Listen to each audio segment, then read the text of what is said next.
Assalamualaikum warahmatullahi wabarakatuh.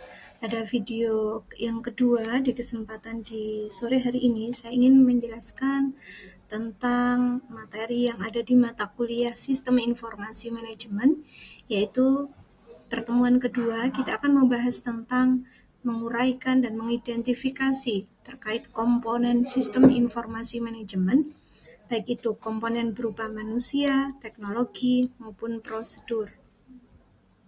Nah, tujuan pembelajaran di pertemuan kedua ini adalah teman-teman mahasiswa semua diharapkan yang pertama mampu memahami komponen utama dalam sistem informasi manajemen, yang kedua mampu menjelaskan peran setiap komponen SIM, yang ketiga adalah teman-teman harus mampu mengaitkan komponen dengan implementasi nyata.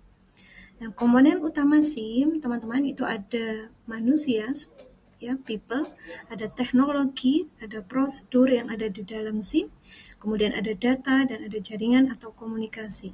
Fokus pembahasan kita adalah pada 3 komponen SIM, yaitu komponen manusia, komponen teknologi, dan komponen prosedur. Komponen manusia dalam SIM, ada manusia itu sebagai manajer. Di dalam SIM, seorang manajer dia bertugas dalam pengambilan keputusan, sehingga dia sebagai decision maker.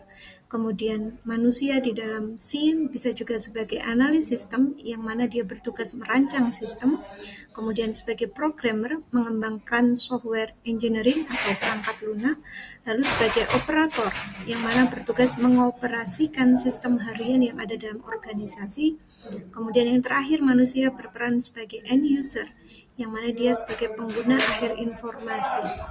Nah, pentingnya peran manusia dalam sistem informasi manajemen adalah untuk membuat keputusan berbasis data. Jadi keputusan yang diambil itu tidak hanya secara subjektif atau kedekatan personal, tapi ada data yang bisa menjadi indikator kenapa dia bisa memutuskan tersebut. Lalu yang kedua, dengan adanya sistem informasi manajemen, peran manusia dia akan bisa menafsirkan output atau luaran rekomendasi dari aplikasi sistem informasi manajemen. Kemudian yang ketiga, menjaga sistem supaya bisa tetap berjalan untuk controlling, maintenance, maka butuh peran manusia. Dan yang terakhir adalah adaptasi terhadap perubahan teknologi. Nah, komponen teknologi ini bisa berupa hardware, software, jaringan dan internet, serta database. Di mana hardware ini biasanya berupa komputer, server untuk penyimpanan data, perangkat mobile. Software bisa berupa aplikasi bisnis, sistem basis data atau database management system, DBMS, atau ERP, Enterprise Resource Planning System. Jaringan dan internet berupa komunikasi dan integrasi data, serta database biasanya untuk penyimpanan data, pengolahan data, dan keamanan data. Sehingga ada beberapa model yang digunakan untuk terkait penyimpanan, yaitu bisa dalam bentuk enkripsi. Nah, peran teknologi dalam SIM yaitu untuk mempercepat pemrosesan data, untuk menyediakan platform integrasi informasi, dan untuk mendukung otomatisasi proses bisnis, serta untuk menyediakan keamanan dan backup data. Komponen prosedur adalah di mana prosedur itu definisinya adalah sebuah aturan, kebijakan, atau langkah standar yang ada pada saat kita mau membangun sistem informasi manajemen. Contoh prosedur adalah input data transaksi harian, proses otorisasi user, dan pembuatan laporan rutin.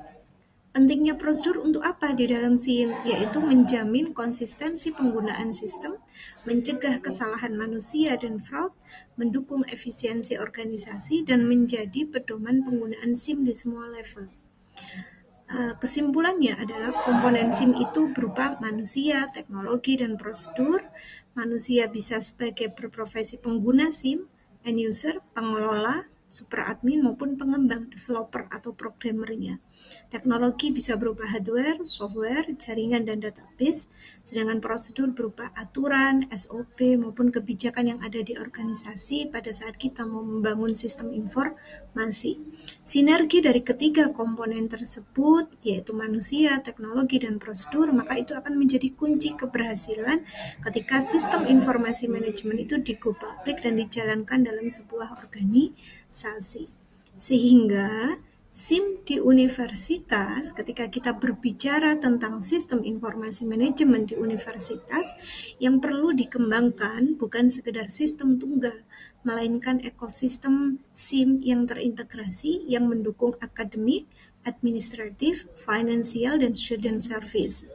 Jadi, SIM yang harus dikembangkan di universitas idealnya itu harus terintegrasi, user-friendly, real-time, dan mendukung decision making di level manajemen serta pelayanan prima untuk mahasiswa dan dosen. Nah, terkait hal itu teman-teman, terkait tugas project based learning kita maupun studi case based learning kita, studi kasus maupun project berbasis project, nanti tugas kelompok, supaya teman-teman bisa berkolaborasi, mengeluarkan ide gagasan dalam membangun sistem dan perancangannya, maka ini ada beberapa gambaran sistem informasi manajemen apa yang bisa dikembangkan di studi kasus di universitas. Jadi nanti teman-teman bisa observasi atau pengamatan ke beberapa level unit organisasi, terutama di Universitas Muhammadiyah Gresik, sehingga tidak jauh dalam mengambil datanya. Ya, nah, SIM apa yang bisa dikembangkan untuk luaran tugas mata kuliah kita, ya, untuk proyeknya atau studi kasusnya di UMG, proyeknya nanti dibagi menjadi kelompok ya, yaitu sistem apa saja, bisa siakat, di mana siakat ini untuk KRS, KHS, transkrip, kurikulum, jadwal kuliah, presensi, nilai mata kuliah. Kemudian terkait manajemen kurikulum, teman-teman juga bisa merancang membuat sistem informasi manajemen kurikulum, yang mana proses bisnisnya dia berisi integrasi capaian profil lulusan, capaian profil mata kuliah, kemudian rencana pembelajaran semester, RPS, serta asesmen penilaian capaian belajar mahasiswa. Kemudian bisa juga nanti merancang, mengimplementasikan sistem informasi tracer study untuk melacak alumni di prodi kita, di universitas kita, kompetensi dan serapan kerjanya. Kemudian SIM yang lain yang bisa dikembangkan, di develop teman-teman nanti sebagai luaran mata kuliah kita, di level studi kasus kita di Universitas Muhammadiyah Gresik, bisa administrasi dan layanan mahasiswa. Misalnya sistem registrasi online, penerimaan mahasiswa baru, pembayaran, verifikasi, SIM pengaduan mahasiswa ya untuk menyalurkan aspirasi, masalah layanan atau aduan akademik maupun non akademik, sehingga kita tidak perlu memasukkan ke kotak syarat, tapi langsung kita sebagai mahasiswa ketika punya hak akses ke siakat, kita juga bisa memberikan menyalurkan aspirasi atau keluhan kita, baik itu bersifat akademik maupun non-akademik. Kemudian misalnya yang lain adalah e-library, electronic library, berupa perpustakaan digital dengan integrasi repositori skripsi, tesis, disertasi, dan jurnal, serta sistem beasiswa dan karir. Jadi untuk teman-teman yang ingin cari tahu informasi beasiswa, bisa juga mengunjungi SIM beasiswa dan karir, terutama untuk teman-teman yang sedang di semester akhir, kemudian ingin sambil bekerja maupun alumni, bisa mengunjungi portal SIM beasiswa dan karir. Mungkin nanti dari kelompok ini kalau bisa membangun SIM-nya nggak boleh ada yang sama idenya ya. Jadi satu kelompok 3 orang membangun satu sistem yang nggak harus sama. Ini saya sampaikan untuk jadi acuan kalian pertimbangan mau membangun SIM yang apa. Kemudian kalau terkait keuangan dan aset organisasi di level universitas, bisa buat sistem informasi keuangan terpadu, pembayaran kuliah, keuangan operasional, laporan keuangan sesuai standar akuntansi, atau sistem informasi manajemen aset, inventaris laboratorium, ruang kelas, fasilitas kampus, kemudian sumber daya manusia, sistem SDM dan kepegawaian. Misalnya membuat SIM absensi, SIM payroll penggajian, SIM penilaian kinerja dosen, dan tendik kenaikan pangkat, sistem penelitian dan publikasi, jadi membuat database penelitian, jurnal yang berisi paten, serta integrasi dengan Sinta dan Garuda terkait Tridharma Bapak Ibu, terutama di bidang riset, penelitian, dan hibah. Kemudian sistem pengabdian masyarakat, dokumentasi kegiatan, laporan, dan outcome. Kemudian pendukung pembelajaran digital, misalnya learning management system, e-learning, blended learning, micro-credential, MOOC, massive open online course gitu ya, juga bisa dikembangkan. Lalu e-assessment, misalnya membuat ujian online, kuis, rubrik penilaian otomatis, bank data, bank soal gitu ya. Kemudian integrasi AI dan analitik, misalnya untuk analisis capaian belajar, prediksi dropout, kemudian rekomendasi pembelajaran. Selain itu juga teman-teman bisa merancang sebuah sistem ya yang berkaitan dengan di level universitas yang bisa dikembangkan adalah terkait tata kelola dan pelaporan. Jadi tata kelola university, dashboard management berupa yang dibutuhkan oleh rektor, dekan, kaprodi bisa memantau data real time mahasiswa, keuangan, dan SDM. Lalu pelaporan ke PD Dikti terkait integrasi otomatis supaya tidak perlu input manual berulang-ulang. Kemudian sistem mutu dan akreditasi yang mana mempermudah borang akreditasi untuk LAM Infocom, BAN PT, atau akreditasi internasional IAPI, dan lain sebagainya. Nah, ini pembagian kelompok dari kelompok 1, nanti teman-teman bisa yang di kelompok 2 membuat pembagian kelompok sesuai urutan absen dari atas 3, kalau ada yang sisa maka nanti jadi 4 yang terakhir boleh.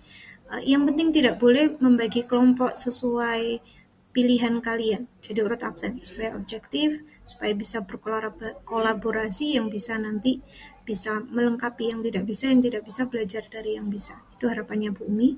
Kemudian tugas untuk pertemuan kedua kita yang nanti kalian presentasikan di minggu berikutnya adalah diskusi atau case study, studi kasus dari kalian melakukan pengamatan atau observasi di Universitas Muhammadiyah Gresik. Silakan dipilih dari salah satu SIM yang bisa kalian kembangkan di level universitas seperti yang disebutkan tadi di materi saya ya.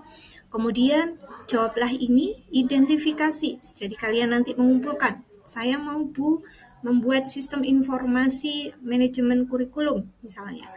Kemudian identifikasi stakeholder atau peran manusia yang terlibat di dalam manajemen kurikulum itu, siapa saja yang punya akses ke situ, teknologi apa yang dibutuhkan untuk mendevelop itu, kemudian apa saja prosedurnya atau event atau kejadiannya, transaksinya yang ada pada sistem informasi manajemen kurikulum tersebut. Nanti itu kalian tuang dalam PPT ide gagasan kalian.